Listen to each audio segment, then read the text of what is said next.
नमस्कार, जय हिंद दोस्तों। तो आज के सेशन में हम बात करने वाले हैं इजराइल और सीरिया के बारे में। रिसेंटली हमें बहुत सारी ऐसी खबरें सुनने को मिली हैं कि इजराइल ने अटैक किया है सीरिया के ऊपर और एक तरीके से आप कह सकते हो कि इजराइल ने पूरे तरीके से तबाह करने की कोशिश करी है सीरिया और सीरिया की सैन्य शक्ति को। यहाँ पे हम जानेंगे कि सीरिया के अंदर ऐसा क्या हुआ जिसकी वजह से इजराइल को ये कदम उठाने पड़े। जैसा कि हम सभी को पता है, अभी तक सीरिया के राष्ट्रपति थे बशर अल असद ये व्यक्ति, और ये अब जा चुके हैं कहां पे, रशिया के अंदर, क्योंकि इनकी कंट्री के अंदर इनके खिलाफ प्रोटेस्ट हुए और इन्हें देश से निकाल दिया गया। ऐसी चीजें हमें दुनिया के बहुत सारे देशों में देखने को मिलेंगी। जैसे हमारा एक पड़ोसी देश है बांग्लादेश, वहां की प्रधानमंत्री को जब निकाला गया तो वो भारत में आके शरण लेती है। ऐसा ही कुछ साल पहले आपका अफगानिस्तान में हुआ था, और भी बहुत सारी कंट्रीज है जहां पे हमें इस तरीके के दृश्य देखने को मिलते हैं। तो ये कोई नई बात नहीं है दुनिया के लिए कि सीरिया के लोगों ने राष्ट्रपति के खिलाफ विरोध प्रदर्शन किए और राष्ट्रपति को अपनी कंट्री छोड़ के रशिया में शरण लेनी पड़ी। ठीक है, ये तो हमारे लिए कोई नई बात नहीं है। तो अब इस वीडियो में हम जानने वाले हैं कि सीरिया के ऊपर आखिरकार इजराइल ने अटैक ही क्यों किए। तो चलिए स्टार्ट करते हैं आज के इस सेशन को। तो सबसे पहले हमें यह समझना होगा कि सीरिया कहां पे है और इजराइल कहां पे है।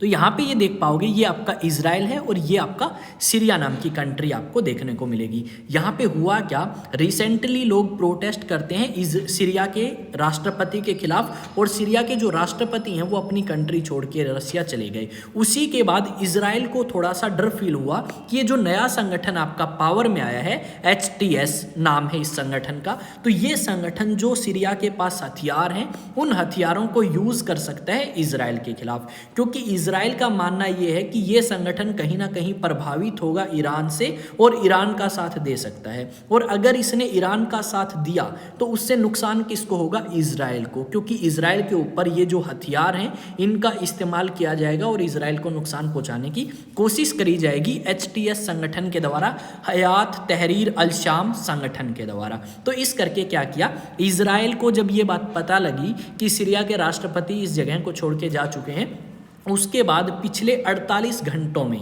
इजराइल की डिफेंस फोर्सेस ने 350 से ज़्यादा एयर स्ट्राइक करी और अलग अलग तरीके से उनकी नौसेना, उनकी थल सेना और उनकी हवाई सेना को नुकसान पहुंचाने की कोशिश करी। यानी आप कह सकते हो इजराइल की सेना के पास जो हथियार थे, क्योंकि वो सेना अब हार चुकी है और तख्ता पलट हो चुका है, एक तरीके से आप कह सकते हो इस संगठन के पास सारी पावर आ चुकी है। तो इस संगठन को वो हथियार ना मिले, और अगर वो मिलते तो ये संगठन इजराइल को ही नुकसान पहुंचाता। तो इससे बेटर इन्होंने क्या किया भाई, इन हथियारों को तबाह कर दिया, ताकि सीरिया की इतनी हिम्मत ही ना रहे, सीरिया के अंदर इतनी क्षमता ही ना रहे कि वो भाई क्या करे, इजराइल के ऊपर अटैक करने के बारे में सोच भी सके। तो इस तरीके के रीजन जो है वो आपके इजराइल डिफेंस फोर्सेज ने हमें दिए हैं, या फिर आप कह सकते हो इजराइल के राष्ट्रपति ने दिए हैं। इजराइल के जो राष्ट्रपति हैं, ठीक है, इजराइल के प्रधानमंत्री बेंजामिन नेतन्याहू, ठीक है, उनका कहना यह है कि आप जो इजराइल हैं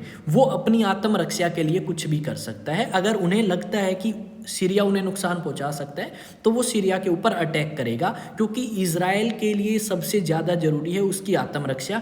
ये बात इजराइल के प्रधानमंत्री बेंजामिन नेतन्याहू ने कंफर्म करी है कि हमने सीरिया को काफ़ी ज़्यादा नुकसान जो है वो पहुंचाया है। यहाँ पे आप देख सकते हो बहुत सारे न्यूज़ आर्टिकल्स हैं, उनमें से एक न्यूज़ आर्टिकल मैं आपको रीड करके सुनाता हूँ। Heading, Israel confirms attack on Syrian naval fleet. यहाँ पे अगर आप देखोगे तो ये तो मैं आ गया हूँ, एक और न्यूज़ आर्टिकल मैं आपको दिखाता हूँ। ठीक है, Israel carries over 350 strikes in last 48 hours in Syria, destroys naval fleet missiles after Assad regime falls. यानी जो मिसाइल्स बनाई गई थी, जो हथियार थे, जो समुद्री उनके पास सेना की जो आप कह सकते हो शिप्स थी, उनको भी इन्होंने डिस्ट्रॉय किया है। यहाँ पे देख सकते हो, there was no immediate response to Israel's offensive from the insurgent group. यानी अभी तक जो इजराइल ने किया है उसका जवाब नहीं दिया गया सीरिया के द्वारा, ये बात इन्होंने कही है। यहाँ पे एक और न्यूज़ आर्टिकल देख सकते हो द हिंदू का, Israel says it will impose sterile defence zone in southern Syria, कि साउदर्न सीरिया के अंदर ये एक ऐसा जोन भी बनाएंगे जहाँ पे भाई आपकी ये सीरियन फोर्सेस हैं या सीरियन जो आपके अभी इंसर्जेंट आए हैं वो ना आ पाए। ठीक है, ये बात इन्होंने कही है। और Israel jet target Syrian military to prevent weapons falling into rebel hands, ये बात आपको यहाँ पे देखने को मिलेंगी।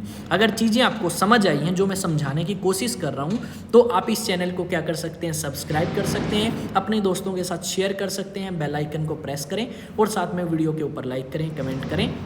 एक चीज़ और, अलग अलग सोशल मीडिया प्लेटफॉर्म पे मैं आपको मिलूंगा, इंस्टा हो, फेसबुक हो, एक्स हो, टेलीग्राम हो, व्हाट्सएप हो, सब पे। तो आप क्या करेंगे, जाके इस एग्जाम टॉक्स नाम को सर्च करें और मेरे साथ कनेक्ट करें अलग अलग सोशल मीडिया प्लेटफॉर्म पे, जहाँ पे मैं आपको समय समय पे अलग अलग अपडेट जो हैं वो प्रोवाइड करूँगा। मिलेंगे नेक्स्ट वीडियो में, तब तक आप सभी से आज्ञा चाहेंगे, अपने दोस्तों के साथ शेयर करने की रिक्वेस्ट करते हैं।